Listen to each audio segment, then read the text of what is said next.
I'm responsible for neighbourhood policing and partnership working here at Bolton, so that's just to introduce myself. But it's really the teams here that have put together today, which is my partnership team and also the community safety team at Bolton Council, because a huge thing for us is that we've been working together to look at hate crime. It's not something that we do in isolation in the police. I hope that you'll enjoy this morning and all the inputs that we've got. I know that Sylvia Lancaster is here this morning. I always very much enjoy hearing from you, Sylvia. And I'd also like to say thank you very much for coming, for taking the time to come. Without you, we can't begin any of these kind of schemes. We need your support. We hope that this morning some of you will gain a further insight and understanding into hate crime. But also, for those of you that have been working very much with hate crime, we hope that you will understand this morning what we're trying to do with the Hate Crime Ambassadors scheme. I know that we always need a label to encapsulate the whole issue, and that we in the police use the term hate crime. But really, we're trying to encapsulate what this means to us in terms of we deal with a lot of crime and incidents and issues, and why do we place such an emphasis on it? Because this is not an offence where somebody's sat-nav has been stolen from the vehicle, and it doesn't relate to the person really, it relates to that property that that thief wants. This is a crime which is an attack on you for just being you. And it's very personal in that sense. It attacks you, your heart, your essence. And what we've seen in the work that we do with hate crime is that can be very damaging for a person's confidence, for a person's feeling of safety. And that is why we place such an emphasis on hate crime. I have to say that in previous generations, in many cases, hate crime has either been ignored, accepted, minimised in terms of its seriousness, and that there are many areas of society, the police included, that basically were just plain ignorant of what people had to put up with. That because of their race, their religion, their sexual orientation, their gender, because of the way that they looked or what they wore, people were subject to abuse, sometimes on a daily, chronic. Sometimes that creates a long-term chronic problem that that person is affected by and ground down by. So I'm glad to say that actually since those times, we have spent a lot of effort working together, and we have tried very, very many things. And some of you will be aware of campaigns that we have done together, whether it's I'm Not Laughing, whether it's Bolton Wanderers, Let's Kick It Out, whether it's third-party reporting centres that we've made such efforts with over the years, constantly training people. But still, we need to encourage further reporting. We are not there yet. And today is about trying to ensure that all the difficulties and blockages are removed for a person trying to report that very, or trying to pluck up the courage to report that very personal thing. We need to make it as easy as possible. We need to find someone easily identifiable, easily accessible within a person's school, within a person's organisation, within a person's workplace, that they can easily go to get that support, that encouragement, and above all, that sensitivity, and to reassure them that they don't have to put up with harassment, abuse, etc., or worse. That's the beginning of the story, and that's what we want to encourage. And then we've got to look at solutions. It may be in schools that it's particularly something about education, because there are a great many children out there who have not had the example of good parenting, where they've been taught to treat everybody equally and individually and cherish diversity. So it may be education, It may be a recognition of the harm that they have caused, and we use something like restorative justice. It may be using the criminal judicial process. There's a whole variety of ways that we can look at repairing that harm, and restorative justice is one of those ways. But what we're trying to do today is to look at encouraging people to report hate crime and to use members of the community. That means you're not approaching a person in a uniform, you're not going to an organisation that is flagged as a third-party reporting centre, but you don't know anybody there. That takes an awful lot of courage.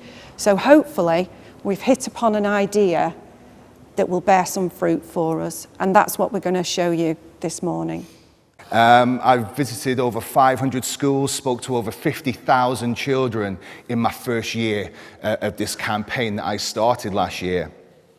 And when I talk about my life, I don't talk about 41 years ago, because that's how old I am. I talk about 7 years ago, because I went to bed perfectly fit and healthy, and I woke up in Warrington Hospital 3 days later. And I was surrounded by doctors and nurses, and they said, "Adrian, do you know where you are?" And I said, "No." They said, "Well, you're in Warrington Hospital, and you've been unconscious, you've been in a coma for 3 days. What we think has happened is we think you've had a brain hemorrhage during the night. But what we first need to do is to see if you contracted chemical meningitis. And after 9 spinal taps, they confirmed that I actually contracted meningitis. But they said there's a reason for this. There's a reason why you've had a brain hemorrhage. There's a reason why you've contracted meningitis. And what we need to do, we need to transfer you to a more sophisticated hospital." And they did. I was transferred to Bolton Neurological Hospital in Liverpool. I feel one of the best brain hospitals in Europe. And I was there for nearly 6 months. And when I got there, my doctors said, "Adrian, what we need to do is put you in for an MRI scan. First thing we have to do, and we need to do it now." And after 4 hours of being submerged into this MRI scan, I was back in my room, and doctors came to me literally about 40 minutes later looking very worried, very puzzled. And they said, "Adrian, listen, we need you to have another scan. We need to make sure that this scan is correct," which really worried me. So I went back into the MRI scan, and actually I had 3 scans that day because they wanted to confirm.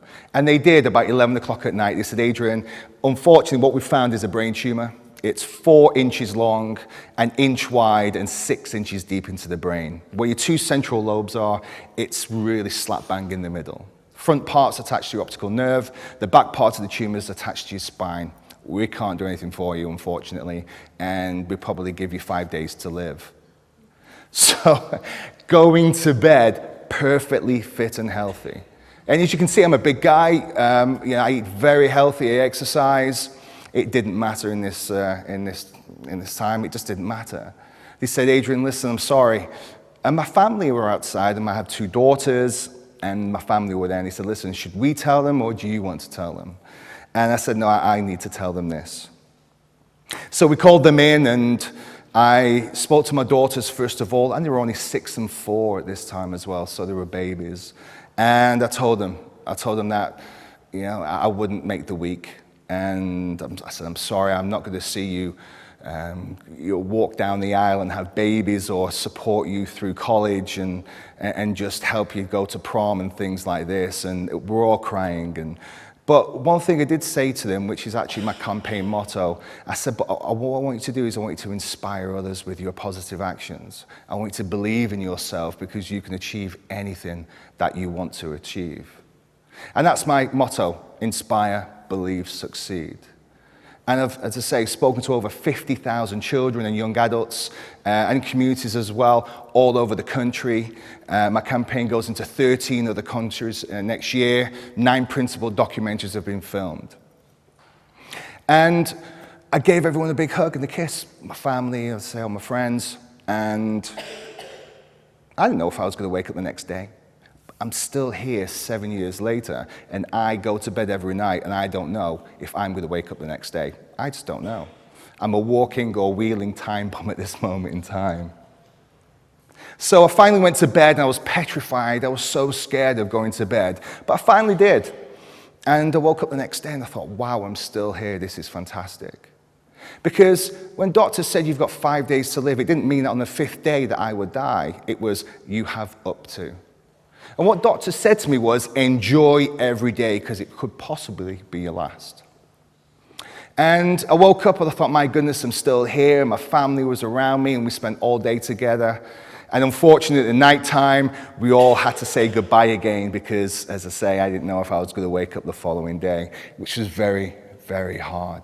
I'm sure you can imagine going to bed and then having to tell your children that you're not going to make it and that you're going to die soon, and preparing them for that, which you really can't do. I said to them, I want you to be the best that you can be. I'm going to be looking down at you, from heaven, and, I'm so proud of you, who you've become up to now, but I want you to be better. I want you to inspire others. I want you to believe in yourselves, believe in your family, your sister, but also I want you to succeed in life. Gave everyone a big hug and a kiss, and had a massive panic attack before I went to bed because I didn't want to go to sleep.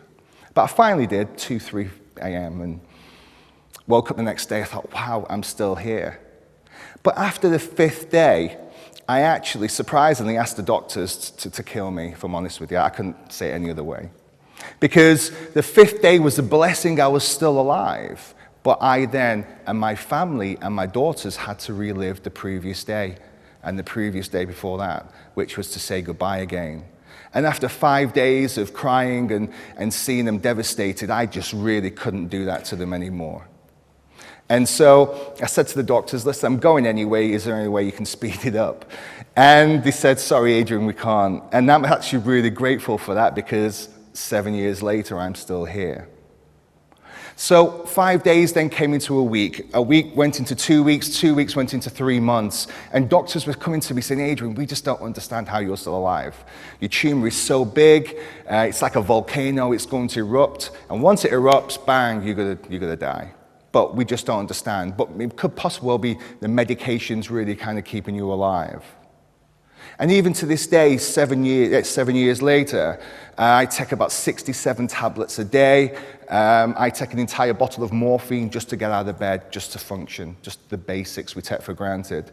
So I'm on a vast amount of medication.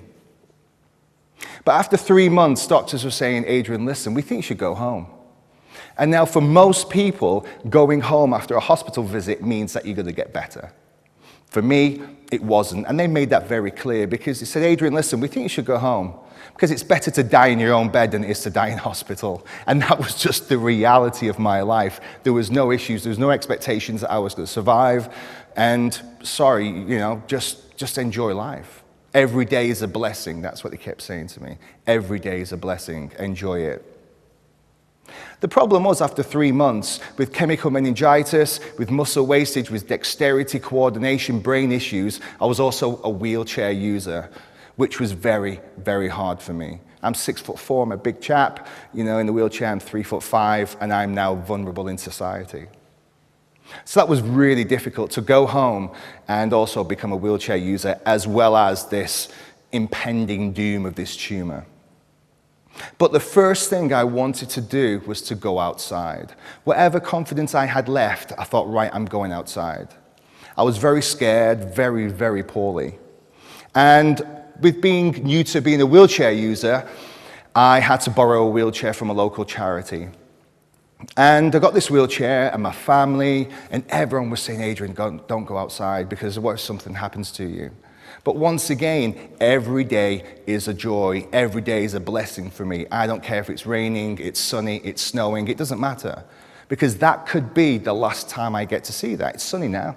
So it could be the last time I get to see the sun today, because I don't know if I'm going to wake up tomorrow. So I borrowed this wheelchair, very, very poorly, and I thought, right, I'm going to go to a park. And I'm very fortunate where it's a major, major park close to where I live. And what I had to do, though, was cross the main road first. And the basics we take for granted sometimes, and we walk past and we don't notice. I see now, because once again, it could be the last time I see it. And it was a beautiful sunny day, and I thought, I just want to see the birds, I want to see trees, I just want to really enjoy this day. And so I got this wheelchair, and I wheeled myself up to the main road. And as I did, pressed the button, obviously waiting for the red light. And I'm sat there, just minding my own business, waiting for this red light, and a car drove past with 3 individuals in it and started heckling me, started calling me effing spastic, crippled, retarded, as they were just laughing, driving past. And I have to say, I was 34 years of age and a grown man, but I was crushed. I was devastated. I thought, why could these people just say these things to me? It's my first time out of hospital in 3 months after saying I had how many days to live. And I was just distraught. Whatever confidence I had left in myself was just gone. And they just destroyed everything. And even now, 7 years later, I still have issues with it. Even now, as an athlete who has won 2 gold medals, 3 silver for Great Britain, #1 in various sports, carried the Olympic torch, the Paralympic lantern, all of these amazing things that I've done for my country and done for myself, I still get heckled on the street. I even had a McDonald's hamburger thrown at me about three months ago because I was going down the street near a main road and some guys thought it'd be a great idea to hit the guy in the wheelchair with a burger. I'm a big guy. And I'm now confident in myself, and I've accepted what's going to happen. So part of my campaign is to say to a lot, especially children, if it hurts me, if I'm vulnerable in society, but I'm still outspoken and confident, what about the thousands of people out there who are voiceless, who don't have the confidence that I have? What happens to them? After the first incident, I burst into tears. I was so distraught. And I turned around, I wheeled home, and I stayed inside and I isolated myself for 4 months. Now, this was my first experience with heckling, bullying, and hate crime. I didn't know it was a hate crime. I just thought, you know, these people were just picking on me for no reason, and never really thought if it was a hate crime or not. I wasn't really educated enough to understand that it was. For me, as I say, 4 months I isolated myself. Even though every day is a blessing for me, every day is a miracle I'm still here, I stayed inside, I isolated myself, and I didn't speak to anyone. That's probably one of the biggest and hardest things to face. Because if you are bullied, if you are have a hate crime against you, or you're physically beaten or attacked, or especially verbally now, and also the internet is a major form now of bullying. It's the highest. It's so easy to do now. You can be in your own bedroom, the safe security environment of your home, and get bullied. You could be 10,000 miles away laying on the beach on a holiday and still get bullied because of your iPhone or an app or Facebook, social media. And I think that's quite difficult for yourselves as well as ambassadors. Once people approach you and talk to you about these things, it's fantastic. You get that bond. And I'll tell you right now, I've been an ambassador for a few years, and I receive over 150 letters a month. And I've had documentaries filmed, and I've been on television, all these amazing things. But just receiving a letter from a child saying you've encouraged me to talk to my parents for the first time is just very overwhelming for myself. It's amazing. And it gives me great satisfaction to think and to know that I'm helping others. And I know for a fact that if you all do become ambassadors for hate crime, that you'll get that feeling as well. I guarantee it. It's an amazing, amazing feeling to actually help someone. I started competing for Great Britain about 2 years later, and I wanted just to get outside again. I wanted to meet people with disabilities. I was still very poorly, but I wanted to get outside. And so I had to try out for Great Britain. I thought, well, it was 2010 at this point. I had my brain hemorrhage in 2008. And I thought, well, I'm very ill. I don't know how long I have left, but I quite fancy trying sport, and that's how it all started. But talking to other athletes as well, not even from Great Britain, from other countries, they are still persecuted in their country. Happens. They still are getting called names like I am. No matter who you are, how powerful you are, it doesn't matter. If you're vulnerable in society in any way, shape, or form, you're going to be targeted. Since becoming an ambassador, as I say, I've spoken to over 50,000 children and young adults. But also, I have a big community outreach as well, where I could be at a Mila event or a disability awareness event or gay pride event. I've led 3 gay prides and spoke at pride events as well regarding hate crime and sexual identity.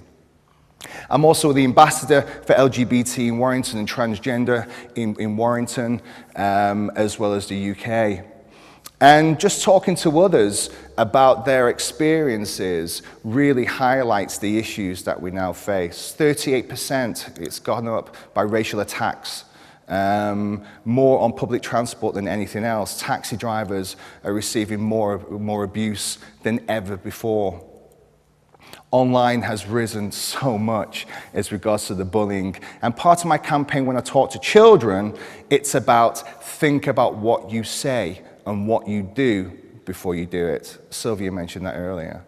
It's so powerful. And I give examples. I talk about my life. And this is what happened to me, and this is how I feel. I also talk about accountability, because a lot of children and young adults and young people these days don't really understand what happens, the accountability of what happens and their actions. As well as an ambassador for stigma, bullying and hate crime, I started a health and well-being campaign as well. And what I decided to do was to hand cycle 20 marathons in 20 days, but also to visit as many schools as possible on this hand cycle to promote health and well-being. Because just because I'm a wheelchair user doesn't mean that I can't do anything in life and I can't exercise. So it was about inspiring kids as well to get off the PlayStations, get off the phones, and get outside and get active. And the BBC followed me on this, and I was invited to the Isle of Man. And this lady from the Isle of Man emailed me and said, Adrian, we've just heard that you're coming along with the BBC to the Isle of Man. You're hand cycling the TT circuit and speaking to schools on the island. And she said, that's really, really, really, really good. I'm so, thank you. And this letter, a paragraph was just thank yous. Thank you, thank you, thank you. Thank you for spending the time it takes to talk to children and young adults and adults in the community. Thank you for raising the profile of hate crime and the effects it has. She said, because my daughter, Caitlin's 20 years of age. And Caitlin was bullied at school and bullied in the community, and then sixth form, and then going obviously on to university. She said, I knew nothing about it. Caitlin gave up running and gave up various activities, and I just thought she was going through a teenage thing where she just couldn't be bothered anymore. She said, but then she started isolating herself a lot more and spending more time in the room. And she said, I just didn't realize, I didn't understand what was going on. Caitlin was taking prescription medication and all these things that her mother knew nothing about. And one day she called Caitlin for breakfast, and there was no answer. And she said, Caitlin, come on, you're running late. You've got work, you've got college, whatever it was. And there was no answer. So she banged on the door, come on, you lazy bugger kind of thing. Come, get up. And there was no answer. So she finally went into her room, and Caitlin had hung herself, and she was hanging, swinging from the rafters. And her mother knew nothing. That was all because Caitlin was quiet, she was a little bit, timid, maybe vulnerable, and people thought it'd be a great idea to bully her. Caitlin had over 300 wall posts on her Facebook page because a group in her community decided that they would get together on Facebook, get together on social media, and bully her, and it was relentless. It was relentless. Her mother didn't know anything. Caitlin didn't tell anyone. A big part of my campaign is to say to those who are being bullied or targeted, please talk to someone. Like myself, when I was targeted, I just stayed inside. I lost my confidence. I didn't talk to anyone, and I just didn't want to speak to anyone. Big part of my campaign and the 50,000 children and young adults I've spoken to already, talk to someone. I don't care if it's a teacher, it's a parent, it's a best friend, it's a third-party reporting center, which is so, so important. Talk to someone. You're all here today, hopefully, to be that someone maybe in your business or in your charity, in your organization or whatever it is. I'm hoping that you will be that someone. Because if Caitlin had that confidence, if she had met someone that she could talk to, she may have still been here. The last wall post she received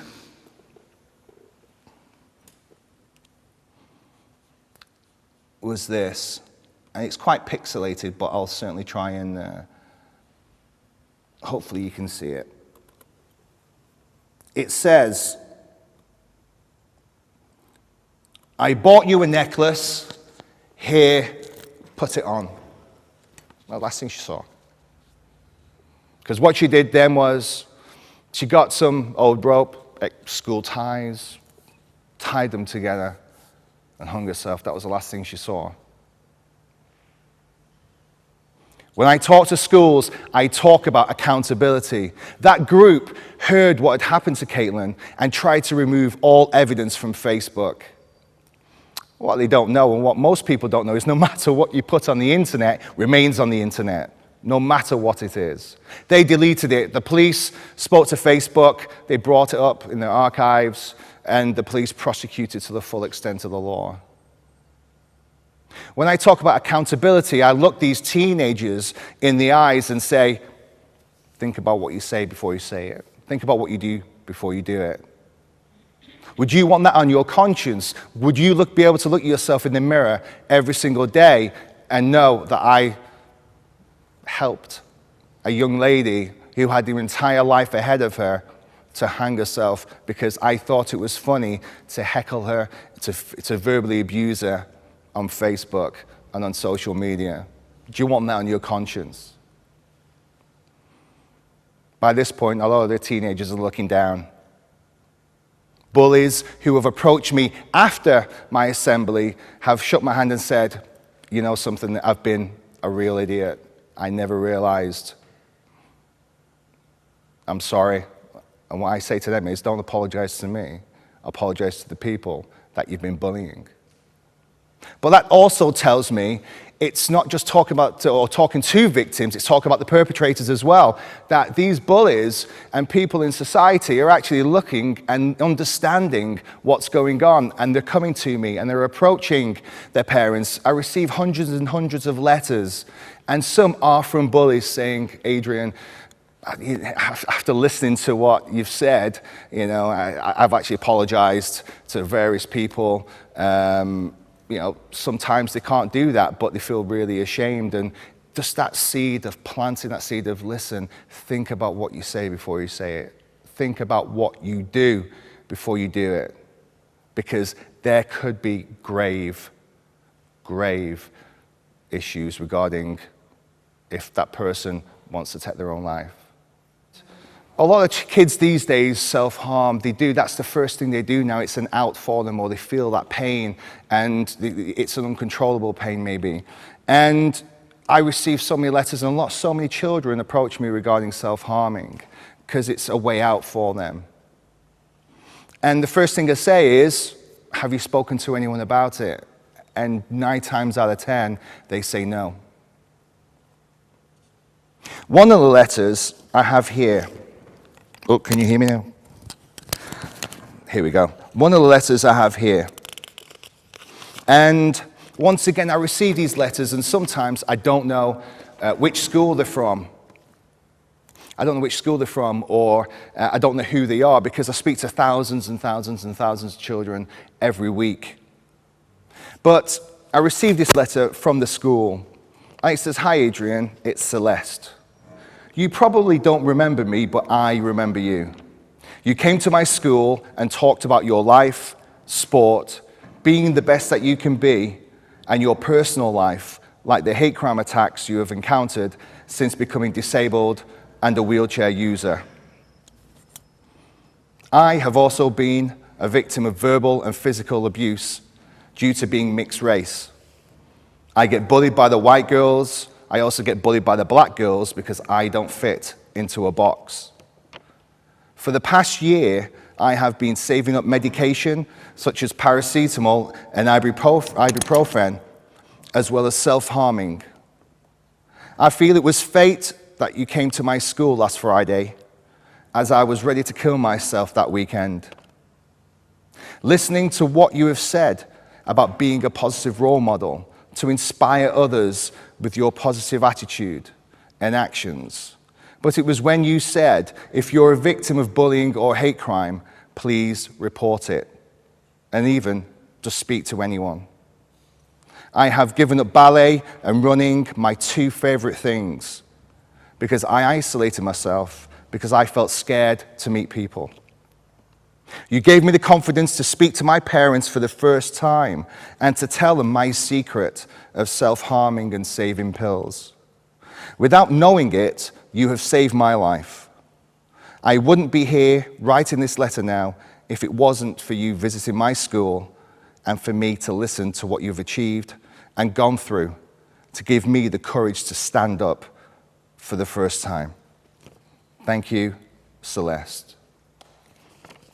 So thank you.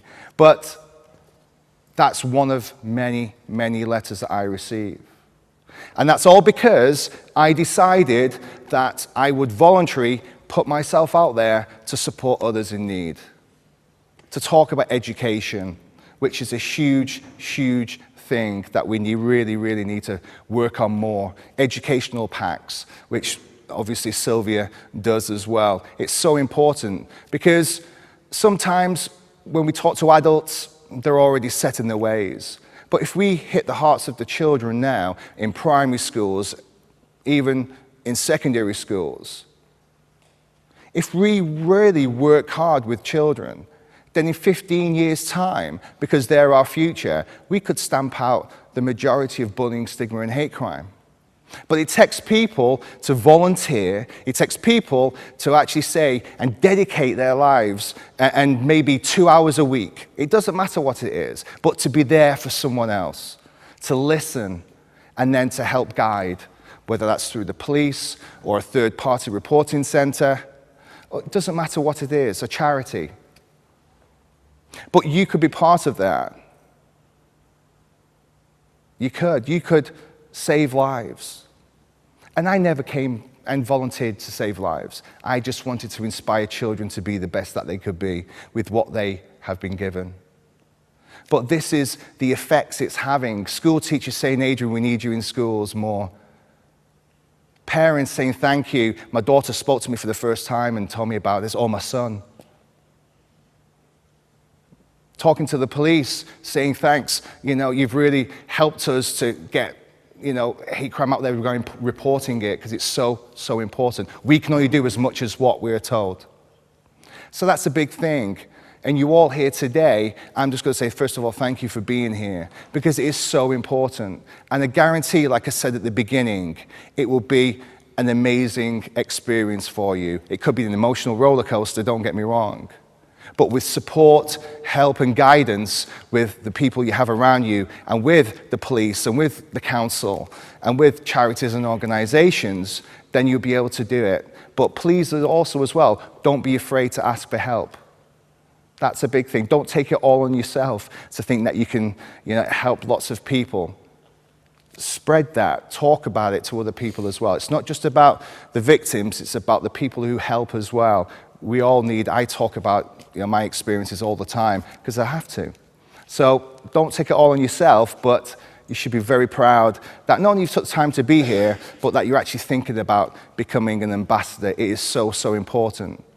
Celeste wouldn't be here now if I just didn't decide a year ago to visit as many schools as possible. She wouldn't be here. Just think about that. All because I decided to volunteer. You can inspire others, and you can also save lives by becoming an ambassador. So for me, thank you so much. Thanks to Bolton Council and the police as well. I'm part of the hate crime scrutiny panel for the police, and we really look into hate crimes and how they're reported and what happens from that initial call to the hopefully prosecution of that crime. And I'm working 94 hours a week at the moment in doing that, as well as my hate crime and ambassador roles. And I wouldn't change it for the world. So once again, thanks for having me. Thank you, well done to everyone, and I hope really you take something from today, because you could be saving lives and helping too. So thank you, everyone.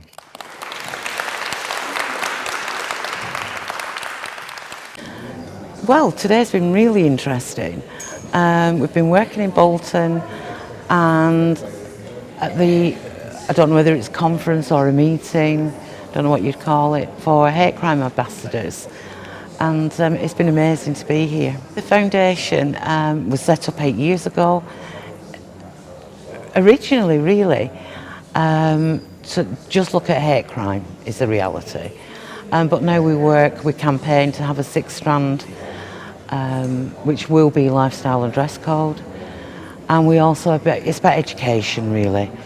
And we're in primary schools now and secondary schools. We've just come back from Guernsey, where we worked on restorative justice programme, and we've just been invited back to work with youth workers. So quite a broad-based level of work that we do, and we train police and go into universities. So we're really busy, which is quite exciting. I believe firmly that alternative lifestyle and dress code should be the 6th strand, because we have, and I've forgotten to mention it today, we have 96,000 people on our Facebook, and we hear on a daily basis of young people being bullied, whether that be in school, whether it be on the street. We've just had another attack take place in Manchester. It should be, because we're not asking for anything that other minority groups don't get, and we're just asking for equality under law. My name is Jessica, and I work at LGBT Foundation, which is a charity in Manchester that supports lesbian, gay, bisexual and transgender people all across the Northwest. So the first part of the presentation is who we are, and this is some of our staff at our recent rebranding. So LGBT Foundation was founded in April 2000, so that's just over 15 years ago. We were known for the first 15 years of our existence as the Lesbian and Gay Foundation. We were founded as an amalgamation of Healthy Gay Manchester, which was a sexual health charity providing sexual health advice and distributing condoms and lube. And this was in response to the AIDS crisis, and was working to reduce HIV infection rates amongst the gay community of the Northwest. We were also, so this was when Healthy Gay Manchester amalgamated with the Lesbian and Gay Switchboard, which provided phone support to gay people from the Northwest. So Healthy Gay Manchester, as I covered a bit previously, was founded in 1994 by Paul Martin, who is still our chief executive, and it was a sexual health charity, and it was known for its bold and very brave campaigns, which were teetering on probably what was socially acceptable in terms of talking about sex in public, and it aimed to reduce HIV infection rates amongst gay and bisexual men. And so these were very audacious campaigns they launched, and they also distributed condoms and lube. And this is something that we do to this very day. The other charity that came together to form the Lesbian and Gay Foundation was the Lesbian and Gay Switchboard Services. Now, the Manchester Lesbian and Gay Switchboard Services were formed in 1975, and they were one of many gay switchboard services existing across the country. And these were helplines which usually only operated for a few hours a day to answer questions from people who were lesbian or gay, or thought they might be, and had absolutely nobody to talk to about it then, because unfortunately 40 years ago you really couldn't come forward and tell. For most people you couldn't say if you were lesbian or gay, and so this helpline would be the only place people had to turn to talk things through. It was, I've gone too far. It was initially open for 2 hours every night. And like the sexual health services, the helpline is something that continues today, although we are now fortunately able to be open from 10 to 10 every day except Sunday to be there for everyone who needs us. And we get over 5,000 calls a year, the majority of these from the northwest, and I think that is just evidence of how tricky coming out and accepting yourself is for LGBT people, even to this day. So we continue to provide, amongst other services, the sexual health support and the helpline support that are at our very core. We also, and in April 2015, the charity changed its name from the Lesbian and Gay Foundation to the LGBT Foundation. And this is because whilst we'd always supported people who were bisexual and trans, this wasn't obvious from the name, and it also meant that people who were bisexual and trans and faced particular oppressions and particular prejudices because of that were feeling left out and ignored by the charity, and it didn't make it clear in the name how much we valued them as part of the community and how much we all were community together. So we changed the name to recognise the inclusiveness that is so important to the work we do. So the next half of the presentation will cover what we do. This is one of our directors on the far left and 4 volunteers giving out condoms at Manchester Pride 2015, which is just one of the things we do. But what I'm here to talk about you today is primarily what we do around supporting victims of hate crime. So we have 2 primary aims. One is to meet the needs of LGBT people across the Northwest, and this is like health and wellbeing services. And the second aim is to achieve change with and on behalf of LGBT people. So this includes research we conduct about understanding the different inequalities that exist for lesbian, gay, bisexual and trans people, and campaigning nationally to end these inequalities.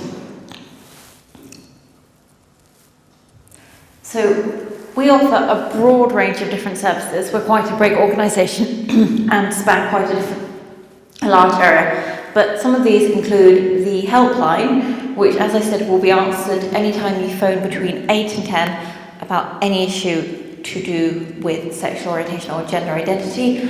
And we do get lots of people phoning about homophobia or transphobia or biphobia. And we will just be there for anyone who wants to talk about whatever they need to talk about, and we'll also make referrals. We also offer sexual health testing in our offices, and that's rapid HIV testing, and we do sexual health advice and support. As well as this, we have a wide range of mental health and wellbeing services. Thank you.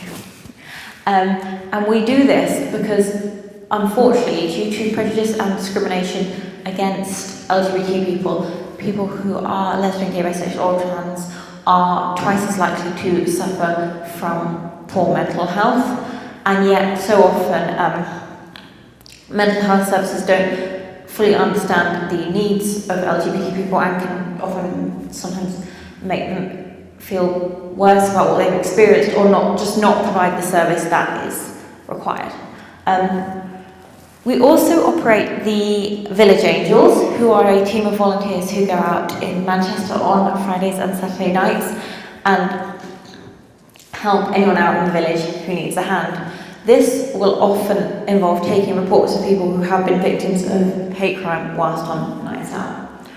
We also run support and social groups in our building, and there are a huge number of groups for a broad range of people. And so there are male and female specific groups, as well as ones for older and younger people. as well as groups for people with particular needs, like we offer groups which are targeted, for instance, at Muslim LGBT people. And people travel to these groups from very far, and they often serve as a lifeline for people who are isolated within their own communities because of their sexuality or gender identity. And lastly, we do training and advice for organisations to work towards tackling homophobia, biphobia, transphobia and LGBT hate crime. So one of the things that's most important to us in our work towards ending hate crime and creating a world where anyone who is a victim of a hate crime is not afraid to come forward and to seek support and have reported. So one of the big things we do is take part and facilitate hate crime awareness campaigns. We take part in some of the national campaigns, which is really trying to raise awareness and encourage people to report and not to tolerate hate crime if they are a victim. We also facilitate more localised campaigns. As part of these campaigns, we aim to educate people as to what hate crimes are, because one thing we've found is a lot of people don't necessarily realise that there is something abnormal or wrong with having abuse yelled at them whilst they're going out doing their everyday business. And so you do have to start off at a very basic level for people for whom hate crime has become very normal to them. We also explain the value of reporting hate crime. And then our education campaigns also focus on the different ways to report the campaigns, because things like third-party reporting centres and online reporting portals are invaluable to people for whom going directly to the police isn't something they feel comfortable with. So what we really try to do is make people aware of these so that they know that reporting, there isn't just one way to report a crime. And the support is there to make sure that if you are able to report a crime, you can do it in the way that's best for you, and so that reporting the crime isn't another stress on top of being the victim of a hate crime. This was one of our campaigns that we ran in 2014, and the language is quite shocking in these. This was actually part of a series of posters which all contained words which are abusive and were homophobic or transphobic. These posters were very well received, particularly in bars and clubs, and I think hopefully really brought attention to the idea that this sort of abuse is wrong, it's not normal, and it's not something you should have to put up with. We also do support for people who are victims of hate crime. So our helpline, which has been running since 1975, is there for people who have been victims of hate crime. If you don't want to phone, people can also email or pop into our Manchester offices if that is convenient for us, and that can allow you to talk through the victimisation. As a third-party reporting centre, we can help people to report if that's something they decide they want to do. We will not ever force anybody to report a hate crime, because although reporting is invaluable, we never want to take away anyone's control or independence. We also provide counselling for victims of hate crimes if this is something they want. And then beyond that, we do training for voluntary and public sector organisations. This ranges from more basic training about what hate crime is, how you can identify it and encourage reporting, to working with organisations to create cultures that encourage reporting and make it clear that hate crime isn't acceptable within these, because it can often be very subtle in terms of the language that is used in an organisation makes it clear what isn't acceptable within the culture, and it's making changes at base level that will make people feel comfortable in coming forward if they do experience hate crime. So the final part of my presentation will explain why we do this work, why we strive so hard to support victims of hate crime and to encourage people to report whenever they are a victim, and why it is valuable for all of you to go out and do this within your communities.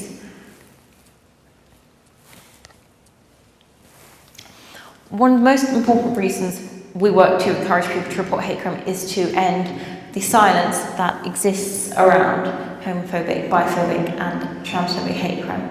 The unpleasant reality for LGBT people is that most of them will be victim of hate crime or incidents at some point in your life, and it's hard to meet a gay, bisexual or trans person who isn't able to talk about the time they have been harassed or abused in the street, the time they had their property damaged by a neighbour who knew that their sexuality or that they were trans, the time often that they were just beaten up or punched in the street by someone who knew that they were trans or gay or bisexual.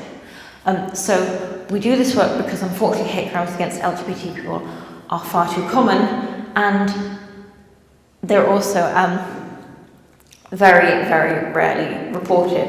They happen a lot, but rarely do people feel comfortable coming forward to get anything done about this.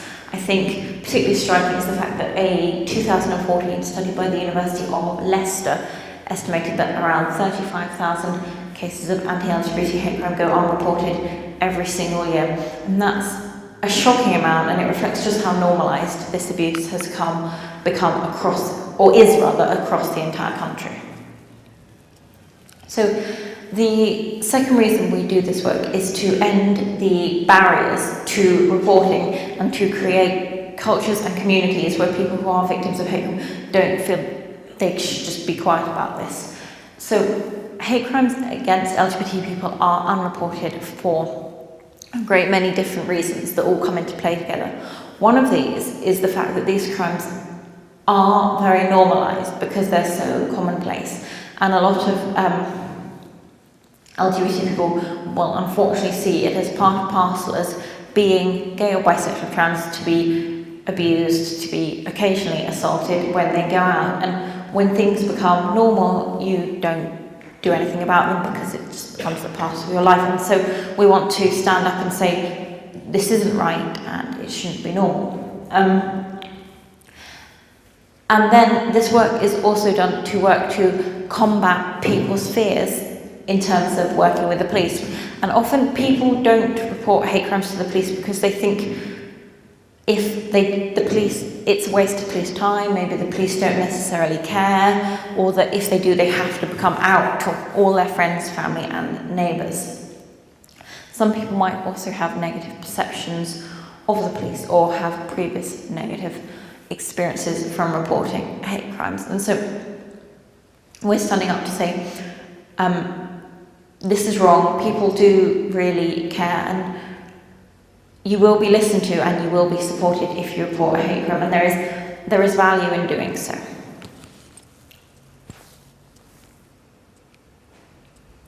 And so this quote is just one example of what we've heard from one of our service users, and this is from a gay man in his 50s who is talking about, he's known in his community to be a gay man, and he's talking about his experiences when he was out and about in the town in which he lives. And when we were talking to this man, he was explaining to us that of course he didn't do anything when people yelled things like faggot at him in the street, because he was just glad that this time nobody was beating him up, and he was just grateful, and that's just life, and you know, it's good, you're not being hit. And that's the extent to which these things have sometimes become a normal burden in the lives of some lesbian, gay, bisexual and trans people. Perhaps the most important reason we do this work to encourage people to come forward if they are victims of a hate crime is to work to fight the consequences of hate crimes on individuals and communities. Only through people coming forward can we end hate crime. And hate crimes have very serious consequences on communities. If people are victimised for being who they are, they will become And they feel scared to show who they are and scared to go out. Victims of hate crime will commonly become very anxious and depressed, and we have seen that time and time again in our service users, and they talk about their experiences and they don't want to go out, they just feel miserable because they know who they are is not acceptable and who they are puts them at risk. Hate crimes also hurt communities, even beyond the individual person who has been victimised, because if you know that people within a group you belong to are attacked, are abused, then you feel at risk proportionally if you're scared to be who you are. Victims of hate crime also often become isolated because if being who you are puts you at risk, then the last thing you want to do is go out and present yourself as who you are. So hate crime victims will often very much keep themselves and keep indoors because they're scared of the consequences of being who they are. So it's associated with high levels of isolation. So this is from another of our service users, and this is talking about the consequences of hate crime. Emma is a 43-year-old trans woman who lives in Greater Manchester, and Emma has been volunteering with our organisation for over 15 years and is a lovely, friendly woman who would honestly do anything to help anyone. But unfortunately, in the town in which she lives, she also is almost always terrified to leave her house, because when she does, young people will yell abuse at her, and this is pretty much something that she has come to expect every time she leaves the house. And so what that means is, apart from coming to volunteer at LGBT Foundation, she doesn't leave the house if she can avoid it, because who wants to endure that? And so, like so many victims of hate crime, Emma has become isolated and depressed. And what she thinks that nobody cares, I think that's not necessarily true, but she's created this idea in herself that nothing is going to happen and nobody cares. And the abuse and the hate crime that she's received has become very damaging to herself. Okay, so one of the most important reasons we focus so intensely on striving to stop hate crime and encourage victims of hate crime to report it is because the impact on it is immense. Victims of hate crime are twice as likely to be very emotionally affected by the hate crime than victims of other crimes, and this is because hate crimes are attacking an intrinsic part of your identity and who you are. And so hate crimes have serious consequences on the well-being and the lives of people who experience them. So we strive to get people to come forward to seek support if they are victims of hate crime, because only in doing so can we construct happy and healthy communities.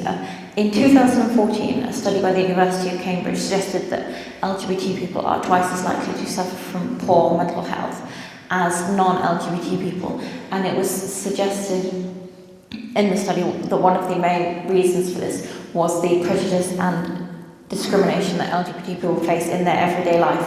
And a big part of this is the abuse that is so commonplace for many LGBT people. As I'm sure anyone who has seen or experienced hate crimes, they can weigh you down and have very serious and upsetting impacts on your entire life. And we also fight against LGBT hate crime because when the streets are unsafe for LGBT people, they're unsafe and unpleasant places for everyone. This is Lee, who works for the Village Angels programme we coordinate, and he goes out every weekend until 3 a.m. supporting people in the gay village in Manchester.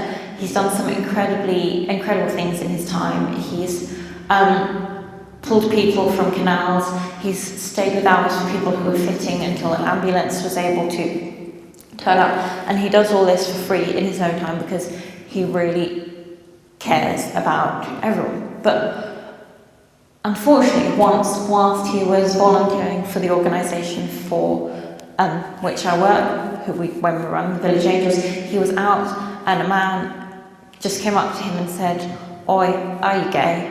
And when he said that yes he was, he just said "faggot" and punched him. And there was no apparent reason beyond this man who did this just decided he doesn't like gay people. And this was a horrible experience for Lee. He stopped volunteering for a while and he got very anxious and he found things very hard, and it is hard to comprehend when someone just attacks you for being who you are.